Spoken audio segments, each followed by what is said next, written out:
Ito yung dumalaga namin guys na tumboy na kambing. Ayaw talaga niya magpasampa guys. Binili namin siya, dumalaga talaga, maganda yung katawan niya. Kaso ayaw niya magpasampa sa barako, nakikipag-away siya. Umabot siya ng 1 year sa amin. Tapos bininta namin siya at pinili nito, si Puti, si Aliana. 2 months na siyang buntis. Nanigurado na talaga kami.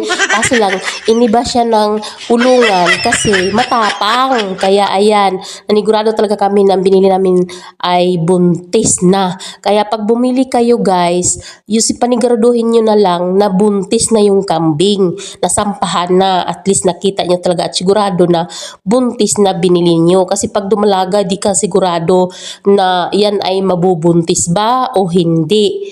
O kaya naman, bumili kayo ng may anak na. Oo guys, yung may anak na kambing. Oh, 'di ba? Kasi kapag bumili ka katulad nito, ayan, may anak na siyang isa. Sigurado kayo na magpapasampa siya o magkakaanak siya. Ayan, dumalaga yan. Unang anak niya, yan yung mga kapatid niya, mga dumalaga, buntis din. Kaya